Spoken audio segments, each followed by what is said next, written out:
ആശ്രയ FM 90 നാടിനൊപ്പം നാട്ടാർക്കൊപ്പം. Loud speaker. അറിവിന്റെ ആഘോഷം. Hey, hello, good afternoon. Welcome to Loudspeaker with me, RJ Srishant, on Astraya FM 90 നാടിനൊപ്പം നാട്ടാർക്കൊപ്പം. അപ്പോൾ ഇന്നും ലൗഡ് സ്പീക്കറിലൂടെ നിങ്ങൾക്ക് പ്രയോജനപ്പെടുന്ന ഒരുപാട് ഇൻഫോർമേഷനൊക്കെ ഞാൻ പറയാറുണ്ടല്ലേ. അപ്പോൾ ഇന്നും അതുപോലൊരു വലിയ ഇൻഫോർമേഷനാണ് ഞാൻ വന്നിരിക്കുന്നത് കേട്ടോ. അപ്പോൾ ഈ സ്കിൻ കെയറിന്റെ കാര്യമൊക്കെ പറയുമ്പോഴേ ഓയിലി സ്കിന്നൊക്കെ അതിന്റെ ഒരു ഗ്ലേസിങ്ങും അതുപോലെ ആ ഒരു ഗ്ലാസി എഫക്റ്റ് ഒക്കെ കിട്ടാൻ ആഗ്രഹിക്കുന്ന ഒരുപാട് പേര് കാണും. പക്ഷേ ഓയിൽനെസ് നമ്മുടെ സ്കിന്നിൽ കൂടിക്കഴിഞ്ഞാൽ അതൊരു വലിയ പ്രശ്നം തന്നെയാണ്. അപ്പോൾ എന്താണ് oily skin and oily skin ഉള്ള മനുഷ്യർ എങ്ങനെയാണ് സ്കിൻ കെയർ ചെയ്യേണ്ടത് തുടങ്ങി ഓയിലി സ്കിന്നെ പറ്റിയുള്ള ഒരു കംപ്ലീറ്റ് ഇൻഫോ ആണ് ഇന്നത്തെ ലൗഡ് സ്പീക്കറിലൂടെ നമ്മൾ പറയാൻ പോകുന്നത് കേട്ടോ. അപ്പോൾ ഈ അറിവ് പങ്കുവയ്ക്കാനാണ് ഞാൻ ഒറ്റയ്ക്കല്ല, എന്നോടൊപ്പം ഒരു സ്പെഷ്യൽ ഗസ്റ്റ് കൂടി ഉണ്ട്. കൊല്ലം കിംസ് ഹോസ്പിറ്റലിലെ ഡെർമറ്റോളജിസ്റ്റ് ആയ ഡോക്ടർ രേഖ വിജയനാണ്. Welcome ma'am, welcome to loud speaker. Okay, അപ്പൊ നമുക്ക് ഐശ്വര്യമായിട്ട് ക്വസ്റ്റിലേക്ക് പോയാലോ? ശരി. അപ്പോൾ ഒരു ക്ലീഷേ ക്വസ്റ്റൻ ആണ്, എന്താണ് ഓയിലി സ്കിൻ ആൻഡ് ഇത് എങ്ങനെയാണ് ഒരു ചർമ്മം എണ്ണമയമുള്ളതാണെന്ന് നമുക്ക് തിരിച്ചറിയാൻ പറ്റുന്നത്? ഓക്കെ, നമ്മൾ ഓയിലി സ്കിൻ, നമ്മുടെ സ്കിന്നിന്റെ ഒരു ക്ലാസിഫിക്കേഷനിൽ സ്കിന്നിന് oily skin, dry skin, combination skin, sensitive skin, normal skin ഇങ്ങനെയാണ് ഡിവൈഡ് ചെയ്യുന്നത്. നമ്മൾ നാളത്തെ ടോക്കിലും പറഞ്ഞിരുന്നു. അപ്പൊ ഓയിലി സ്കിൻ നമ്മൾ കാണുമ്പോഴേ അപ്പിയറൻസിൽ തന്നെ മനസ്സിലാവും ഓയിലി സ്കിൻ ഷൈനി, ഗ്രീസി ആയിരിക്കും. തൊട്ടാലും ഒരു ടച്ച് ചെയ്യുമ്പോൾ തന്നെ ഒരു ഗ്രീസി ഫീൽ ഉണ്ടായിരിക്കും. പിന്നെ അതുപോലെ തന്നെ ഒരു പോസ്, ഓപ്പൺ പോസ്, ഇതിലൂടെ എൻലാർജ്ഡ് പോസ് ആയിരിക്കും ചീക്സിലുള്ളത്. കാരണം അതാണ് ഓയിലി സിബം സെക്രീറ്റ് ചെയ്യുന്ന വഴി എന്ന് പറയുന്നത്. പിന്നെ അതുപോലെ തന്നെ ഈ മെയിൻ ആയിട്ട് ഒരു ഓയിലി സ്കിൻ എന്ന് പറയുമ്പോൾ ആ ഓയിലി എടുത്തറിയുന്നത് ഒരു ടീ സോൺ ഏരിയയിലായിരിക്കും. മെയിൻ ആയിട്ട് ഒരു ഫോർഹെഡ് റീജിയൻ, നോസ്, ചിന്ന്, ഇതാണ് ടീ സോൺ എന്ന് പറയുന്നത്. അപ്പൊ ടീ സോൺ ആയിരിക്കും കൂടുതൽ പ്രോമിനന്റ് ആയിട്ട് ആ ഒരു ഓയിലി ആയിട്ട് ഇരിക്കുന്നത്. പിന്നെ നമ്മളത് ടെസ്റ്റ് ചെയ്യുന്നത് എങ്ങനെയാന്ന് വെച്ചാൽ നമ്മളൊരു ഫേസ് ഒക്കെ വാഷ് ചെയ്തു ഒരു 1 hour കഴിഞ്ഞിട്ട് ഒരു ബ്ലോട്ടിംഗ് പേപ്പർ വെച്ചിട്ട് ടിഷ്യൂ പേപ്പർ വെച്ച് വൈപ്പ് ചെയ്യുമ്പോൾ അല്ല ടച്ച് ചെയ്ത് നോക്കുമ്പോൾ നമ്മൾ ആ ഒരു ഓയിലി ഫീൽ കിട്ടുന്നെങ്കിൽ അങ്ങനെയാണ് ഓയിലി സ്കിൻ എന്ന് പറയുന്നത്. അപ്പൊ നമ്മുടെ മുന്നിൽ വന്ന് മേക്കപ്പ് ഇട്ടിരിക്കുന്ന ഒരാളുടെ അടുത്ത് അയാളുടെ സ്കിൻ എങ്ങനെയാണെന്ന് നമുക്ക് കണ്ടുപിടിക്കാൻ പറ്റില്ല. അപ്പൊ ഒരു പേഴ്സണലി കണ്ടുപിടിക്കുന്നത് അല്ലെങ്കിൽ ഒരു ഓവർനൈറ്റ് ഉറങ്ങി എണീറ്റു ഒരു റൂം ടെമ്പറേച്ചറിലുള്ള റൂമിൽ ഉറങ്ങി എണീറ്റ് കഴിയുമ്പോൾ AC ഒന്നും ഇടാണ്ട് കിടന്നുറങ്ങി രാവിലെ എണീക്കുമ്പോൾ നമ്മുടെ ഫേസിൽ ഓയിൽ ഫീൽ കിട്ടുന്നുണ്ടെങ്കിൽ അതാണ് ഓയിലി സ്കിൻ എന്ന് പറയുന്നത്. അപ്പൊ ഓയിലി സ്കിൻ എന്ന് പറയുമ്പോൾ അതിന്റെ വേറൊരു പ്രശ്നം, അവര് മോർ പ്രോൺ ടു ഗെറ്റ് പിമ്പിൾസോ അല്ലെങ്കിൽ ബ്ലാക്ക് ഹെഡ്സ്, വൈറ്റ് ഹൗസ് ഒക്കെ ഒരു ബ്രേക്ക് ഔട്ട്സ് വരാൻ കൂടുതൽ ചാൻസ് ഉള്ള സ്കിന്നാണ് ഓയിലി സ്കിൻ. അല്ലെങ്കിൽ കൂടുതൽ ഡാൻഡ്രഫിന്റെ ഇഷ്യൂസ് ഉള്ളവരും കൂടുതൽ ഈ ഓയിലി സ്കിന്നിലോട്ടുള്ളവരായിരിക്കും. ആക്ച്വലി നമ്മുടെ ഈ ഓയിലി സ്കിന്നെ കൺട്രോൾ ചെയ്യുന്നതിൽ നമ്മുടെ സ്ട്രെസ്, ഉറക്കം, എക്സസൈസ് എന്നിവയുടെ പങ്ക് എത്രത്തോളം ഉണ്ട്? നമ്മളിപ്പോ നോർമലി എന്തൊരു നല്ല കാര്യം പറഞ്ഞാലും ഈ എക്സസൈസ്, സ്ട്രെസ് അല്ലെങ്കിൽ ഡയറ്റ്, സ്ലീപ്പ് ഇത് ഭയങ്കര ഇമ്പോർട്ടന്റ്. അതിപ്പോ എന്തൊരു കാര്യമാണെങ്കിലും നമ്മള് നോർമൽ ഒരു ലൈഫ് സ്റ്റൈലിനാണെങ്കിലും അതിപ്പോ ഒരു ആക്നെയുടെ കാര്യത്തിനാണെങ്കിലും മുടി പൊഴിച്ചിട്ടാണെങ്കിലും എന്ത് കാര്യത്തിലും പറയാം. ഓയിലി സ്കിൻ ഇറ്റ്സ് ആക്ച്വലി ഒരാൾ ആഗ്രഹിക്കുന്ന ഒരു കാര്യമല്ല. ഭയങ്കര ഓയിലി സ്കിൻ ആദ്യം അക്സെപ്റ്റബിൾ അല്ല. അവിടെയും ഞാൻ ഈ പറഞ്ഞ പോലെ ഈ സ്ട്രെസ്, എക്സസൈസ് അതെല്ലാം കൺട്രോൾഡ് ആയിട്ട് പോകുമ്പോൾ നല്ലതാണ്. അപ്പൊ സ്ട്രെസ് കുറയുമ്പോൾ നമ്മുടെ ബോഡിയിൽ കോർട്ടിസോൾ പ്രൊഡക്ഷൻ കുറയും. കോർട്ടിസോൾ എന്ന് പറഞ്ഞൊരു ഹോർമോൺ ആണ്. ഈ ഹോർമോൺ ആണ് വീണ്ടും ഓയിൽ പ്രൊഡക്ഷൻ കൂട്ടുന്നത്. അപ്പൊ എത്രത്തോളം സ്ട്രെസ് റിലീവ്ഡ് ആയിട്ടിരിക്കുന്ന ഓയിൽ പ്രൊഡക്ഷൻ കൺട്രോൾഡ് ആവാൻ പറ്റും. രണ്ടാമത് എക്സസൈസ് ചെയ്യുമ്പോൾ നമുക്ക് എപ്പോഴും എക്സസൈസ് നോർമലി നമ്മുടെ സ്ട്രെസ് കുറയ്ക്കും. അപ്പൊ സെക്കൻഡറി ആയിട്ട് ഈ പറഞ്ഞ ഓയിൽ പ്രൊഡക്ഷൻ കുറയും. രണ്ടാമത് എക്സസൈസ് ചെയ്യുമ്പോൾ വീണ്ടും ബ്ലഡ് ഫ്ലോ കൂടുകയാണ് ചെയ്യുന്നത്. ശ്രദ്ധിച്ചില്ലേ? എക്സസൈസ് ചെയ്യുമ്പോൾ നമ്മൾ ഒത്തിരി പ്ലംപി ആവും, നമുക്ക് തന്നെ ഫീൽ ചെയ്യും, ഒരു ചൂട് ഫീൽ ചെയ്യുന്നത്. ഫേസിലോട്ടൊക്കെ തൊട്ട് നോക്കിയാൽ അപ്പൊ ബ്ലഡ് ഫ്ലോ കൂടുന്നതുകൊണ്ടാണ് ആ ചൂട് ഫീൽ ചെയ്യുന്നത്. ബ്ലഡ് ഫ്ലോ കൂടുമ്പോൾ എന്ത് പറ്റും വെച്ചാൽ ഡീടോക്സിഫിക്കേഷൻ നടക്കുകയാണ്. ആ പോസിൽ കൂടെ ആവശ്യമില്ലാത്ത സാധനങ്ങളെല്ലാം പുറത്തോട്ട് കളഞ്ഞിട്ട് ബ്ലഡ് പ്യൂരിഫൈഡ് ആവുകയാണ് ചെയ്യുന്നത്. അപ്പം അതുകൊണ്ട് തന്നെ ആ പോസ് ക്ലീൻഡ് അപ്പ് ആയി. പിന്നെ നമ്മൾ നല്ലൊരു സ്ലീപ്പ് എടുക്കുമ്പോൾ സ്കിന്നിന് റിലാക്സ്ഡ് ആവാൻ കിട്ടുന്ന സമയമാണ്. സ്കിന്ന് ഹീൽഡ് അപ്പ് ആവും. അതിനൊരു ദിവസം ഉണ്ടാവുന്ന മൈന്യൂട്ട് ഇഞ്ചുറീസിൽ നിന്നൊക്കെ അത് ഹീൽഡ് അപ്പ് ആവാനുള്ള സമയമാണ് സ്കിന്നിൽ ആ സ്ലീപ്പിന്റെ ടൈം. അപ്പം എക്സസൈസ്, സ്ലീപ്പ്, സ്ട്രെസ് റിഡക്ഷൻ ഇത് മൂന്നും കൂടെ വരുമ്പോൾ ഹെൽത്തി സ്കിന്നിലോട്ട് തന്നെ വരും. അതുപോലെ തന്നെ വർക്ക്ഔട്ട്സിന്റെ സമയത്ത് മേക്കപ്പ് അവോയ്ഡ് ചെയ്യുക. വർക്ക്ഔട്ട് കഴിഞ്ഞ് വന്നാൽ ഉടനെ വാഷ് ചെയ്ത് കളയുക ഫേസ്. ചർമ്മത്തിൽ അമിതമായിട്ട് ഈ സെബം ഉൽപ്പാദിപ്പിക്കുന്നതിന്റെ പ്രധാന കാരണങ്ങൾ എന്തൊക്കെയാണ്? ഒന്ന്, ഓയിലി സ്കിൻ എന്ന് പറഞ്ഞാൽ നമ്മുടെ ബോഡിയിൽ സീബം ഓയിൽ സെക്രീഷൻ കൂടുതലുള്ള കാര്യമാണ്. അപ്പൊ അതിൽ ഒരുപാട് വേരിയേഷൻസ് ഉണ്ടായിരിക്കും. നമ്മളിപ്പോ ഒരു ഫീമെയിൽ ഓർ മെയിൽ നോക്കിയാൽ മെൻ ആയിരിക്കും കൂടുതൽ ഓയിലി ആയിട്ടുള്ളവർ. അതുപോലെ തന്നെ ഏജ് ഗ്രൂപ്പ് നോക്കുമ്പോൾ കൂടുതലായിട്ട് എഡോളസൻസ് ഗ്രൂപ്പിലുള്ള ആൾക്കാരിലായിരിക്കും ഓയിൽ പ്രൊഡക്ഷൻ കൂടുതൽ. അഡൽട്സിൽ വന്നുകൂടായികയല്ല, അഡൽട്സിൽ വരുന്നെങ്കിൽ പോലും വേറെ എന്തെങ്കിലും ഒരു ഹോർമോണൽ കോസസ് കാണാം. പിന്നെ ഫീമെയിൽസിൽ തന്നെ PCOD ഒരു കോസ, ഹോർമോണൽ ഇഷ്യൂസ് എന്തെങ്കിലും ഉണ്ടെങ്കിൽ ഓയിൽ സെക്രീഷൻ കൂടുതലായിരിക്കും. ജനറ്റിക് ഒരു ഫാക്ടർ തന്നെ ആയിരിക്കാം. പിന്നെ ക്ലൈമാറ്റിക് വേരിയേഷൻസ് അതിനൊരു ഫാക്ടർ തന്നെയാണ്. ക്ലൈമാറ്റിക് കണ്ടീഷൻസ് ലൈക്ക് ഒരു സമ്മർ സീസൺ ഒക്കെ ആകുമ്പോൾ ഓയിൽ പ്രൊഡക്ഷൻ കൂടുതലായിരിക്കും. വിന്റർ ആകുമ്പോൾ സ്കിൻ നോർമലി തന്നെ ഡ്രൈ ആവും. പിന്നെ ഹ്യൂമിഡ് ക്ലൈമറ്റ്സിൽ താമസിക്കുന്ന ആളുകളിൽ ഓയിലി സ്കിന്നിനുള്ള ഒരു ചാൻസ് കൂടുതലാണ്. പിന്നെ ചില മെഡിക്കേഷൻസിന്റെ സൈഡ് എഫക്ട്സ് ആയിട്ട് വേണേൽ സ്കിൻ ഡ്രൈ ആവാം. പിന്നെ നമ്മുടെ ഡയറ്ററി ഫാക്ടേഴ്സിന്റെ ഭാഗത്ത് നമ്മുടെ സ്കിൻ കെയർ റുട്ടീൻ ചേഞ്ച് അനുസരിച്ച് തന്നെ സ്കിൻ ഓയിലി ആയിട്ട് അപ്പിയർ ചെയ്യാം. ബേസിക് ഫാക്ടർ എപ്പോഴും ഈ ഒരു ഏജും പിന്നെ ഒരു ജനറ്റിക് ഫാക്ടേഴ്സ് അതൊക്കെ തന്നെയാണ്. ഓക്കെ, അപ്പൊ ഈ നമ്മുടെ ഡയറ്റ് പറഞ്ഞല്ലോ, ഭക്ഷണ രീതി എത്രത്തോളം അതിന് ഇൻഫ്ലുവൻസ് ചെയ്യുന്നുണ്ട്? ഒന്ന് ഓയിലി സ്കിന്നിൽ മെയിൻ ആയിട്ട് നമുക്ക് ഈ ഒരു സിബം സെക്രീഷൻ ആണല്ലോ ഓയിൽ എന്ന് പറഞ്ഞ് നമ്മൾ പുറത്ത് എക്സ്പ്രസ് ചെയ്ത് കാണുന്നത്. ഒന്ന് ഡെയിലി നല്ല ഹൈഡ്രേറ്റഡ് ആയിട്ട് ഇരിക്കുക എന്നുള്ള കാര്യമാണ്. അപ്പം നല്ല ഹൈഡ്രേഷൻ കുറയുമ്പോൾ സ്കിന്നിൽ ഹൈഡ്രേഷൻ കുറയുമ്പോൾ എന്ത് പറ്റും, സ്കിൻ ഡ്രൈ ആവും. ഡ്രൈ ആയി കഴിയുന്ന സ്കിന്ന് കോമ്പൻസേറ്ററി ആയിട്ട് മോർ ഓയിൽ പ്രൊഡ്യൂസ് ചെയ്യും. എത്രത്തോളം ഡ്രൈനെസ് വരുന്നോ കോമ്പൻസേറ്ററി ആയിട്ട് സ്കിൻ ഓയിൽ ഉണ്ടാക്കിക്കൊണ്ടേയിരിക്കും. അപ്പം ബെസ്റ്റ് ഹൈഡ്രേഷൻ എസെൻഷ്യൽ ആയിട്ടുള്ളത്. രണ്ടാമത് നമ്മൾ ഒത്തിരി പ്രോസസ്ഡ് ഫുഡ് ഐറ്റംസ്, ഓയിലി ആയിട്ടുള്ളത് പ്രോസസ്ഡ് ഐറ്റംസോ കഴിക്കുമ്പോൾ അത് നമ്മുടെ ബോഡിയിലെ കോർട്ടിസോൾ ലെവലിനെ കൂട്ടാം. കോർട്ടിസോൾ വീണ്ടും ഓയിൽ പ്രൊഡക്ഷൻ വീണ്ടും കൂട്ടാം. അപ്പോൾ ഹെൽത്തി ഡയറ്റിലേക്ക് മാറുക. അതിനകത്ത് മെയിൻ ആയിട്ട് പ്രോസസ്ഡ് ഫുഡ് ഐറ്റംസ് അല്ലെങ്കിൽ സ്പൈസി ഫുഡ് ഐറ്റംസ് അവോയ്ഡ് ചെയ്യുക. മൂന്നാമത്തെ കാര്യം നന്നായിട്ട് ആന്റി ഓക്സിഡൻസ് ചേർന്ന ഡയറ്റുകൾ എടുക്കാൻ നോക്കുക. വൈറ്റമിൻ സി ചേർന്ന സാധനങ്ങൾ, വൈറ്റമിൻ എ ചേർന്ന സാധനങ്ങൾ, കെരോട്ടീൻ കൂടുതലുള്ള എന്ന് വെച്ചാൽ കളേർഡ് ആയിട്ടുള്ള fruits and vegetables, carrot, watermelon, pumpkin പോലത്തെ സാധനങ്ങൾ coloured fruits and coloured vegetables ആണ്. പിന്നെ ഫിഷ് പോലത്തെ സാധനങ്ങൾ, അതും ചെറിയ ചെറിയ ഫിഷുകൾ. പിന്നെ സ്വീറ്റ് പൊട്ടറ്റോ ഏറ്റവും നല്ലൊരു സാധനം. ഇതൊക്കെ ഒരുപാട് ആന്റി ഓക്സിഡൻസ് ചേർന്ന സാധനങ്ങൾ, പംകിൻ പോലത്തെ കളേർഡ് സാധനങ്ങൾ. ഇതൊക്കെയാണ് മെയിൻ ആയിട്ട്. ബാലൻസ്ഡ് ഡയറ്റ് എടുക്കുക. കൂടുതൽ കാർബോ അല്ലെങ്കിൽ ഷുഗേഴ്സ് ഉള്ള സാധനങ്ങൾ, ഡയറി പ്രൊഡക്ട്സ് അവോയ്ഡ് ചെയ്യുക. ഡയറിയിൽ നമുക്ക് എടുക്കാവുന്ന സാധനം ഒരു യോഗർട്ട് മാത്രമാണ് എക്സെപ്ഷണൽ ആയിട്ടുള്ളത്. ഓക്കെ, അപ്പൊ എന്തായാലും ജെനറ്റിക്സും ഹോർമോണും അതുപോലെ തന്നെ നമ്മുടെ ഈ ഭക്ഷണ രീതിയും കാലാവസ്ഥയൊക്കെ നമ്മുടെ ആ ചർമ്മത്തിന്റെ സെബം ഉൽപാദനത്തിന് കാരണമാകും അല്ലെ? അതെ. അപ്പോൾ മെയിൻലി ഓയിലി സ്കിൻ ഉള്ളവർക്ക് ഉണ്ടാകാൻ സാധ്യതയുള്ള പ്രധാന പ്രശ്നങ്ങൾ എന്തൊക്കെയായിരിക്കും? മെയിൻ ആയിട്ട് ഓയിലി സ്കിൻ എന്ന് പറയുമ്പോൾ അവർക്ക് ആ ഓയിൽ സെക്രീഷൻ വരുമ്പോൾ നമ്മുടെ സ്കിന്നിൽ കുഞ്ഞു പോസ് ഉണ്ട്.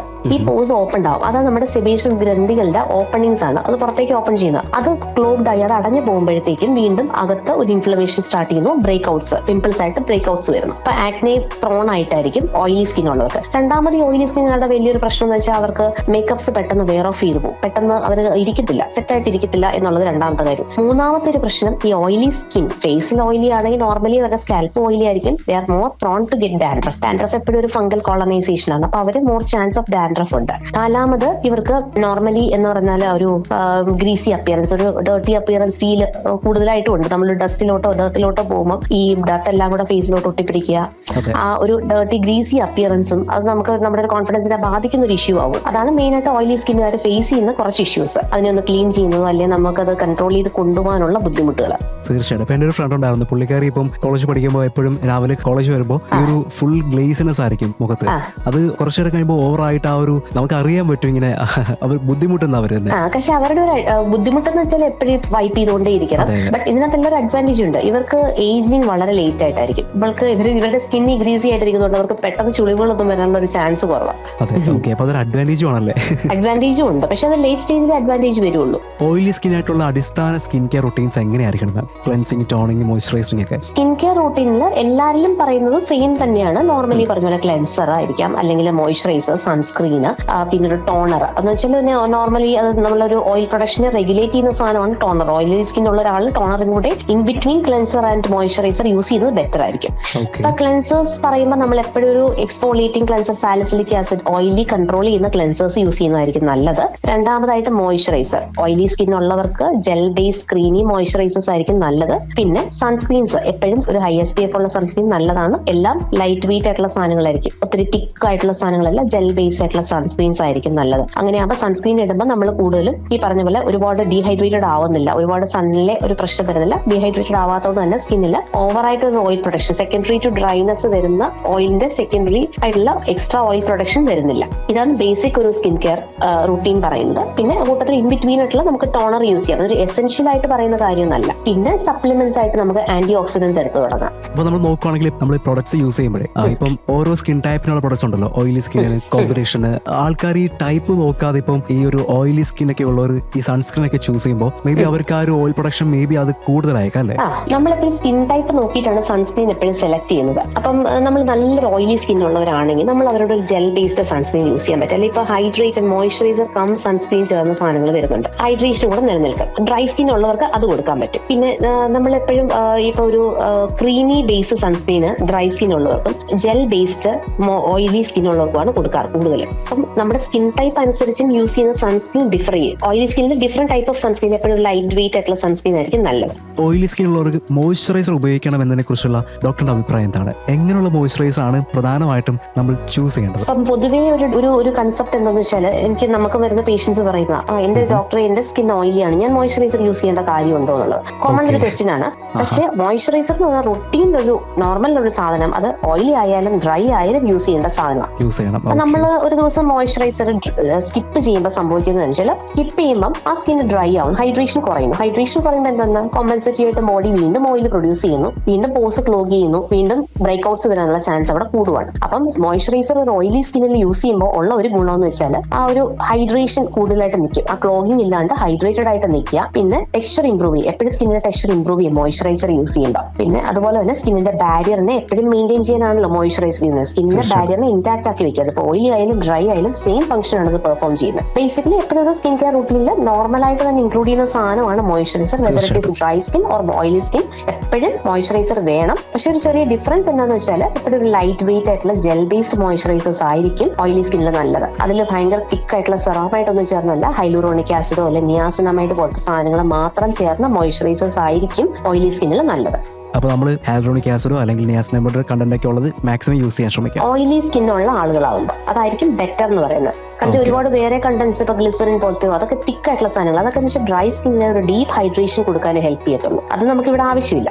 ചർമ്മത്തിലെ ഈ അമിത സെബം പ്രൊഡക്ഷൻ നിയന്ത്രിക്കാൻ സഹായിക്കുന്ന പ്രധാന ഇൻഗ്രീഡിയൻസ് എന്തൊക്കെയാണ്? ഫോർ എക്സാമ്പിൾ പറയുകയാണെങ്കിൽ ഇപ്പൊ എല്ലാവരും സാലിസിലിക് ആസിഡ് ഒക്കെ ഒരുപാട് യൂസ് ചെയ്യുന്ന ഒരു കാലഘട്ടമാണല്ലോ. അപ്പൊ അതിലേക്ക് യൂസേജ് എങ്ങനെയായിരിക്കണം? നമുക്ക് ഓയിൽ പ്രൊഡക്ഷന് വേണ്ടിയിട്ട് ഒരുപാട് കാര്യങ്ങളുണ്ട്. അതിനകത്ത് ബേസിക്കലി നമ്മൾ ആദ്യം പറയുകയാണെങ്കിൽ ടോപ്പിക്കലി എന്തൊക്കെ ക്രീമോ അല്ലെങ്കിൽ നമ്മൾ ശരീരത്തിൽ പുരട്ടുന്ന സാധനങ്ങളിൽ ഇപ്പൊ ക്രീമുകളിൽ ഈ പറഞ്ഞ പോലെ സാലിസിലിക് ആസിഡ്, അതിന്റെ വാഷുകൾ കിട്ടും, ജെല്ല് കിട്ടും, അതിന്റെ ക്രീം കിട്ടും, സിറംസ് കിട്ടും. അത് അപ്പോൾ സാലിസിലിക് ആസിഡ് ഒരു ഏജന്റ് ആണ് കേട്ടോ, ഓയിൽ കൺട്രോൾ ആണ്. രണ്ടാമത് റെറ്റിനോൾ ബേസ്ഡ്. റെറ്റിനോൾ എപ്പോഴും ഭയങ്കരമായിട്ട് അതിന്റെ ടോപ്പിക്കൽ ആണെങ്കിലും അതിന്റെ ഓറൽ ഫോർമുലേഷൻ വരുമ്പോഴും അതും ഇതുപോലെ തന്നെ ഓയിൽ പ്രൊഡക്ഷൻ കുറയ്ക്കും. ഇപ്പൊ ടോപ്പിക്കൽ റെറ്റിനോൾസ് യൂസ്ഫുൾ, അതിന്റെ സെറംസ് ആയിരിക്കാം അല്ലെങ്കിൽ ക്രീം ആയിട്ട് യൂസ് ചെയ്യാം. മൂന്നാമതായിട്ട് നിയാസിനമൈഡിന് ഈ പോസ് ഒക്കെ കുറയ്ക്കാനുള്ള ഒരു റോൾ ഉണ്ട്. എന്ന് വെച്ചാൽ ഓപ്പൺ പോസ് ആണല്ലോ സീബം സെക്രേറ്റ് ചെയ്ത് വരുന്ന വഴി നിയാസിനമൈഡ് യൂസ് ചെയ്യാം. അതുപോലെ തന്നെ പുതിയ മോളിക്യൂൾസും വരുന്നുണ്ട്.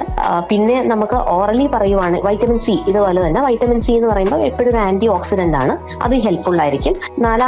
പിന്നെ നമ്മൾ ഈ ടോപ്പിക്കലി മാറി ഓറലി പോകുമ്പോഴത്തേനും ഈ പറഞ്ഞ പോലെ തന്നെ റെറ്റിനോൾസിന്റെ oral formulation vitamin A derivatives ആണ്. ഇവന് ശരിക്കും പറഞ്ഞാൽ നല്ല രീതിയിൽ ഓയിൽ പ്രൊഡക്ഷൻ ഇപ്പം നമ്മൾ യൂസ് ചെയ്യുന്ന ടൈമിൽ മാത്രമല്ല, യൂസ് ചെയ്ത് നിർത്തി കഴിഞ്ഞാലും കുറച്ചൊരു ബെറ്റർ റിസൾട്ട്സ് തന്നെ മെയിൻറ്റെയിൻ ചെയ്ത് കൊണ്ടുപോകാൻ പറ്റും. ആ ഒരു ഓയിൽ പ്രൊഡക്ഷൻ കുറയുകയാണ് ചെയ്യുന്നത്. നെക്സ്റ്റ് ലൈൻ ഓഫ് മാനേജ്മെന്റ് നമുക്ക് പ്രൊസീജിയേഴ്സിലോട്ട് പോകാം. ഇപ്പം നമുക്ക് ലേസേഴ്സ്, ഇപ്പം കാർബൺ പീൽ എന്നൊക്കെ പറഞ്ഞിട്ടുള്ള ലേസേഴ്സ്, കാർബൺ യൂസ് ചെയ്തിട്ടുള്ള അവിടെയും സ്കിന്ന് ഓയിൽ പ്രൊഡക്ഷൻ കുറയ്ക്കുവാണ് ചെയ്യുന്നത്. നമ്മളിപ്പോൾ ചാർക്കോൾ ഒരു ലെയർ അപ്ലൈ ചെയ്തിട്ട് ലേസർ വെച്ചിട്ട് ലേസർ ട്രീറ്റ്മെന്റ് ചെയ്യുമ്പോൾ ആ ചാർക്കോൾ അബ്സോർബ്ഡ് ആവുകയാണ് ഓയിലിലേക്ക്. ലേസർ അത് ഡിസ്ട്രോയ് ചെയ്യുന്നു, ഓയിൽ പ്രൊഡക്ഷൻ ഗ്രാജുവലി കുറയുന്നു. അപ്പൊ അത് ലേസർ അല്ലെങ്കിൽ ഫോട്ടോഡൈനാമിക് തെറാപ്പി യൂസ്ഫുൾ ആണ്, കെമിക്കൽ പീൽസ് യൂസ്ഫുൾ ആണ്. അങ്ങനെ ഓരോ പ്രൊസീജിയർ വൈസും നമുക്ക് ഓയിൽ പ്രൊഡക്ഷനെ കുറയ്ക്കാൻ പറ്റും. ഓക്കെ, അപ്പൊ ഒരു സാധാരണപ്പെട്ട ഒരാൾക്ക് യൂസ് ഉണ്ടെങ്കിൽ നമ്മൾ ഈ salicylic acid, niacinamide, retinol basic ഇപ്പൊ നമുക്കൊരു പ്രൊസീജിയറിലോട്ട് പോകുന്നില്ല എന്നുണ്ടെങ്കിൽ നമുക്ക് ഫേസ് വാഷസോ അല്ലെങ്കിൽ ഈ ക്രീമുകളോ ഓറൽ മെഡിക്കേഷൻ എപ്പോഴും ഒരു ഡോക്ടറിന്റെ പ്രിസ്ക്രിപ്ഷനിലോടുകൂടി തന്നെ ചെയ്യുന്നത് നല്ലത്. റെറ്റിനോൾ ഒന്നും ഒരു സെൽഫ് പ്രിസ്ക്രൈബ് സാധനമല്ല, അതിന് അതിൻ്റെതായ സൈഡ് എഫക്ട്സ് ഉണ്ട്. അപ്പം ടോപ്പിക്കലി മാത്രം മതിയെങ്കിൽ സാലിസിലിക് ആസിഡോ റെറ്റിനോൾ ബേസ്ഡ് ക്രീമുകളോ ഫേസ് വാഷുകളോ മാത്രമായിരിക്കും നല്ലത്. എപ്പോഴും ഒരു ഡോക്ടർ അഡ്വൈസ് ആയിരിക്കും നല്ലത് ഇതിനകത്ത്. കാരണം സ്കിൻ ടൈപ്പും ഏജും റെറ്റിനോൾ ക്രീമുകൾ എപ്പോഴും ഒരു ചെറുപ്പക്കാർ പിള്ളേരിലല്ല, എപ്പോഴും ഒരു ആന്റി ഏജിങ് റേഞ്ചിലോട്ടായിരിക്കും നല്ലത്. സാലിസിലിക് ആസിഡ് ആണെങ്കിൽ പോലും അത് യൂസ് ചെയ്യുമ്പോൾ അതിന്റെ കോൺസെൻട്രേഷൻ നോക്കുന്നത്, അല്ലെങ്കിൽ എന്ത് ഫോർമുലേഷനിലാണ് യൂസ് ചെയ്യേണ്ടത്, അതൊക്കെ എപ്പോഴും ഡോക്ടറിന്റെ ഇൻസ്ട്രക്ഷൻ വളരെ നല്ലതായിരിക്കും. ഞാൻ പറഞ്ഞില്ല, എൻ്റെ ഒരു ഫ്രണ്ട് ഉണ്ടായിരുന്നു കോളേജിൽ, ഇതുപോലെ ഓയിലി സ്കിന്നുള്ള ഒരു കൂട്ടുകാരി. പുള്ളിക്കാരി ചെയ്യുന്നൊരു കാര്യം എപ്പോഴും ഇന്റർവെൽസിന് പോയിട്ട് മുഖം ഇങ്ങനെ കഴുകുന്ന ഒരു ശീലം ഉണ്ടായിരുന്നു. അത് നമുക്ക് പറഞ്ഞു കൊടുക്കാൻ അറിയത്തില്ലായിരുന്നു എന്ത് ചെയ്യരുത് ചെയ്യണമെന്നുള്ളത്.